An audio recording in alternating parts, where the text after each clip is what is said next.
What's going on, guys? So here is how we will enter the facility in our new kind of normal routine here, at least for the time being. I'm going to put this detailed list in the notes below, and I'm going to send out an email so you guys will see it as well, all the things that we are doing to be like in compliance and the guidelines and to keep us all safe and sweaty at the same time. So when you guys obviously enter, if you don't want to grab or touch anything, literally just, you guys can lean into it. We can keep it simple. The biggest thing when you guys come in is probably how we're going to sanitize both the shoes and our hands, obviously, when we walk in. So follow me, Heather. Basically, it'll look like when you guys come in, you walk right into the facility.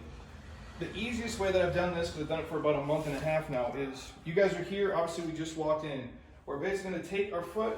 We're just going to step it here. We have disinfectant inside here on the sponges. You'll place the next foot in, same thing. I know it seems elementary, but you guys bear with me here. Obviously, you can dry off the shoes. So now our feet are disinfected, so nothing crazy is tracking in with you. From there, you guys simply hand sanitize your hands. Again, rub it in until it is completely dry.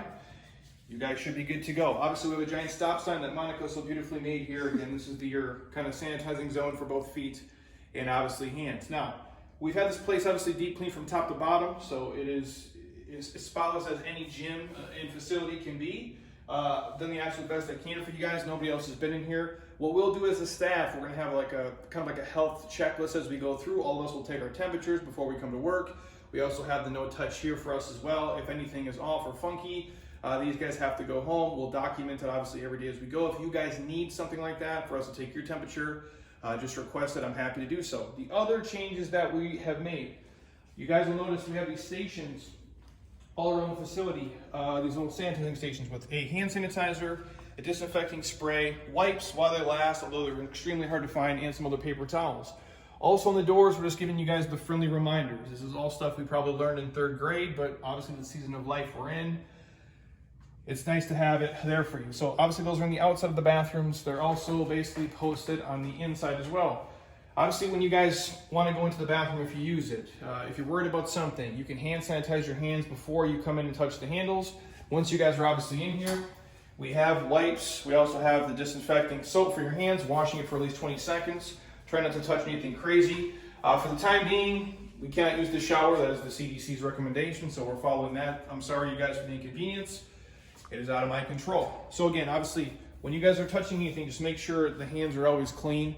And like always, try not to, pick your nose and do a bunch of other weird shit when no one's looking. So, as we kind of go through the space here, just so we'll notice as we move around, when you guys are here at the drinking fountain, and we'll put a sign here in place, we're not going to use the drinking fountain as you know it to drink here. You guys can do the water bottle fill-ups. We'll also have water bottles in the fridge.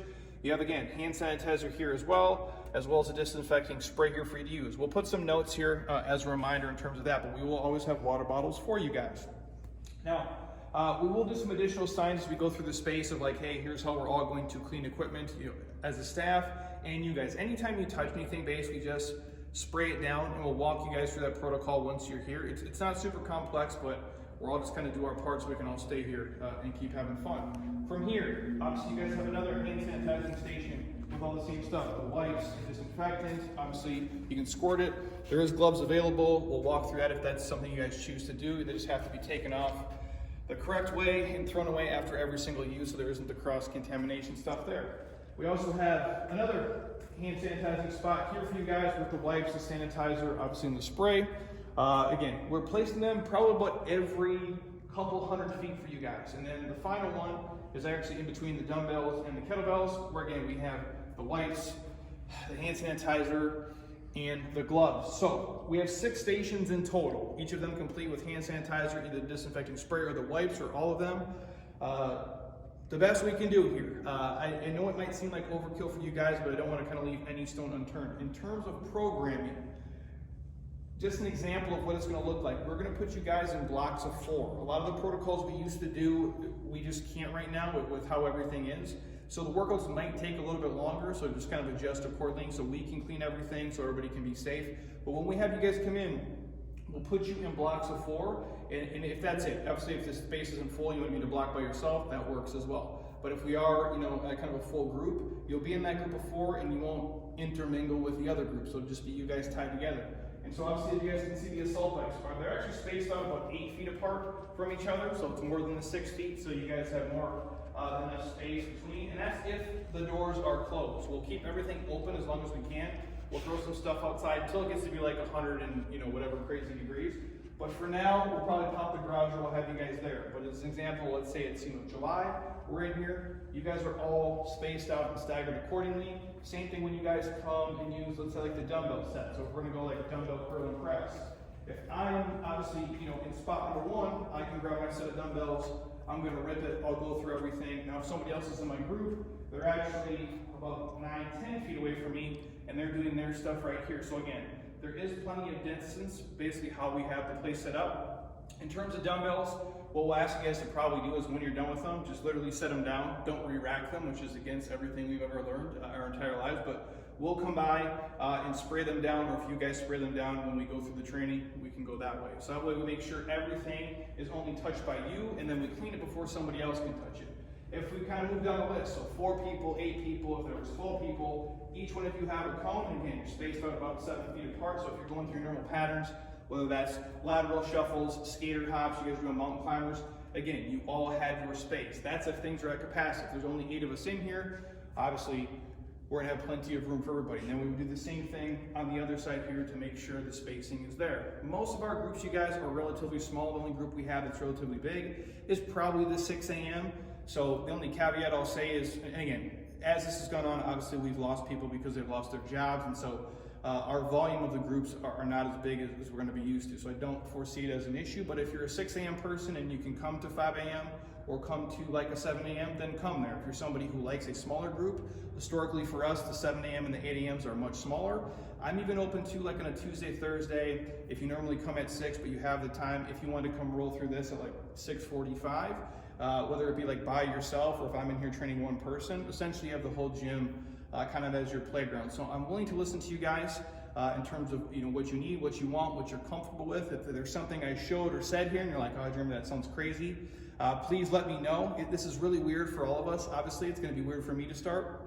In terms of everything else, we're going to kind of stagger the staff, so we'll make sure. I'm not sure how it will work yet, but I'm working through it again. This is a new season for me, just as it is for you. If you guys, really want me to wear a mask in here the entire time, comment below. I'll do what makes you guys happy, although it would be, I don't talk a lot anyway. Testing. But it'd be tough. Heather is coming to me. It'd be tough to do, but if you guys feel comfortable that way, let me know. Heather and I are actually getting the antibody tests on Monday at like 12 o'clock, so I'll post that for you guys. So whether I have had anything before, if I'm good now, or if I've never had it, we'll share those results with you guys. And again, nobody else has been in here but us.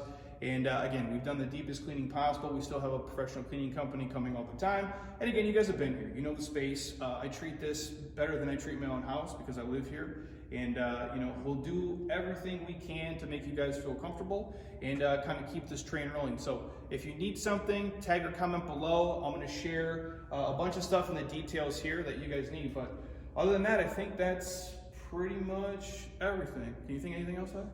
I think you covered it. Cool. So again, if you guys have questions or there's something specific you want to request from me, if you're not comfortable with something, again, the 34 Days to Fit program is still going to run here for the next 32 days or so. So you have the option to train at home. I'll always be pumping out content. And again, I'll do whatever I possibly can to make you guys feel comfortable and safe, as long as it's still viable for a business. Because at the end of the day, I can't be here 150 hours a week. We do still have to make money, but I'll do what I can. And that's it. So I'm excited to see you guys. Oh, in terms of dates, I'll share them below. My goal is to have us all come in here next Friday, which I believe is May the 22nd.